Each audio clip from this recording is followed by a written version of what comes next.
Le descendant. The Descendant, 1938-1926. Traduction par Paul Pérez. J'écris, couché sur ce que le docteur dit être mon lit de mort. Et ma plus grande déception serait qu'il se soit trompé. Mon enterrement devrait avoir lieu la semaine prochaine. Il y a dans Londres un homme qui se met à hurler chaque fois que les cloches sonnent dans les églises.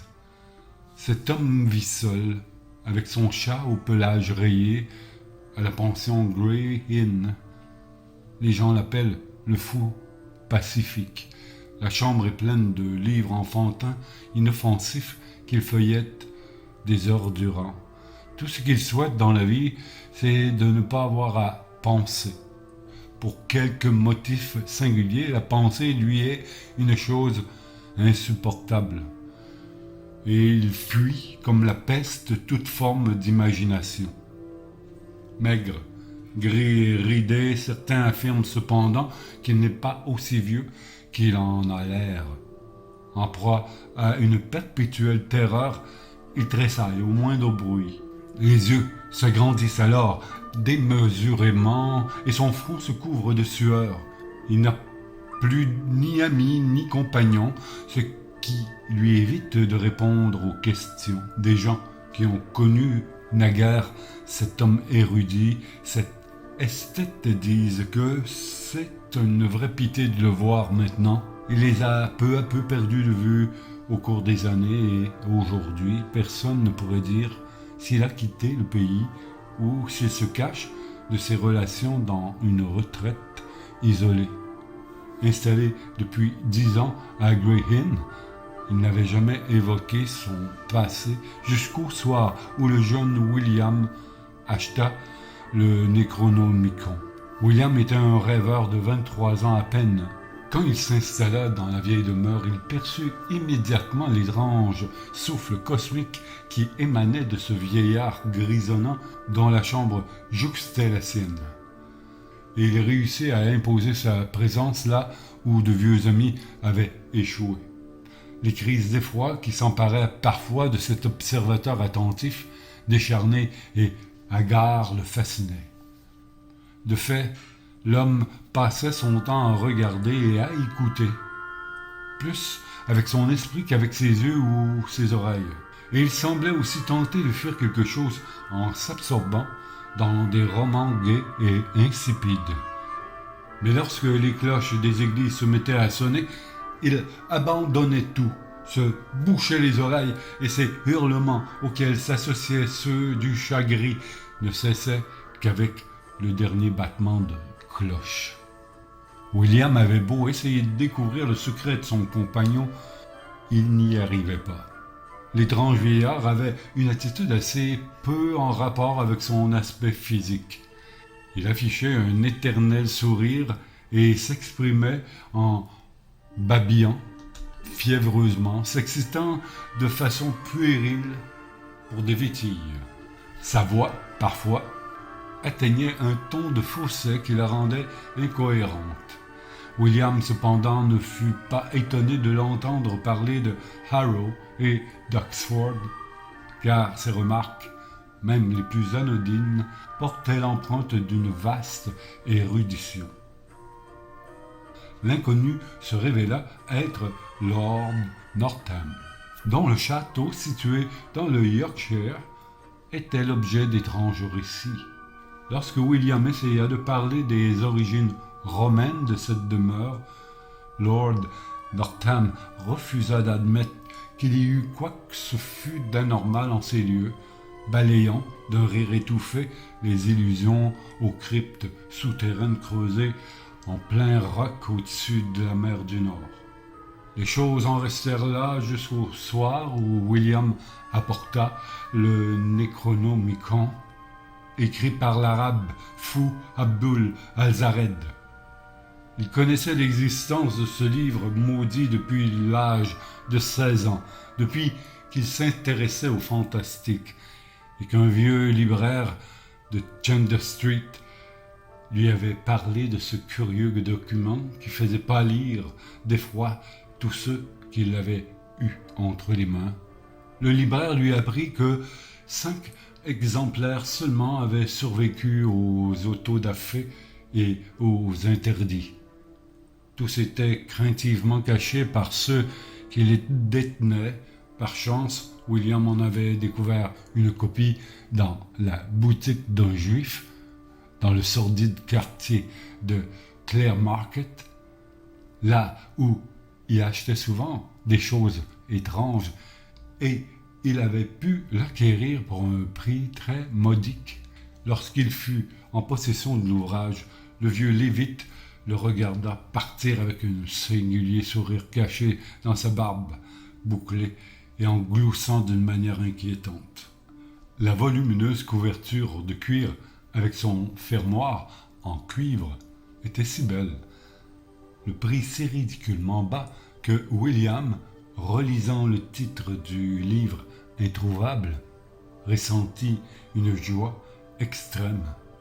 Quelques-uns des diagrammes figurant dans le texte latin déclenchèrent chez lui un flot de souvenirs si inquiétants et si mystérieux qu'il se mit aussitôt à les déchiffrer. Mais lorsqu'il s'aperçut que les mélanges de caractères gothiques et de bas latin dépassaient ses compétences de linguiste, force lui fut d'appeler à l'aide son étrange ami Lord Northam, qui débitait des inanités à son chat, sursauta violemment lorsque le jeune homme entra. À la vue du titre du volume qu'il lui apportait, le vieil homme s'évanouit. Après avoir repris ses sens, il raconta son histoire, l'histoire fantastique d'une folie, dans un murmure rapide et plaintif qu'il voulait convaincant pour obliger son compagnon à brûler cette édition maudite et à en éparpiller les cendres. Le livre apportait, dit Lord Northam, le malheur dès les premières pages, et lui-même n'en serait pas arrivé à de telles extrémités s'il n'avait pas poussé ses recherches aussi loin. Lord Northam était le 19e baron d'une lignée dont les origines se perdaient très loin dans le passé.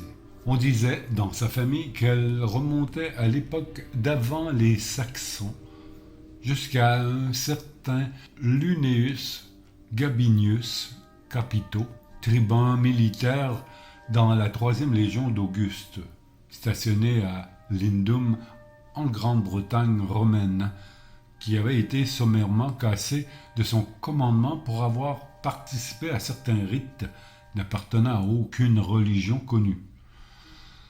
Gabinius, disait-on, avait découvert une caverne creusée au flanc de la falaise où se réunissaient dans l'obscurité d'étranges personnages venus transmettre l'antique message. Ces créatures, dont les Bretons eux-mêmes avaient peur, étaient les derniers survivants d'une contrée de l'Ouest disparue sous les eaux, et dont il ne subsistait que des îles couvertes de cercles de pierres et de menhirs. La légende disait que Gabinius avait fait construire au-dessus de cette grotte interdite une citadelle inexpugnable dont les Pictes et les Saxons, les Danois et les Normands n'avaient jamais réussi à s'emparer. On n'était pas certain que l'audacieux lieutenant du prince noir qu'Édouard III avait fait baron de Northam fût issu de cette lignée, mais on en parlait souvent, et cela ne paraissait pas invraisemblable.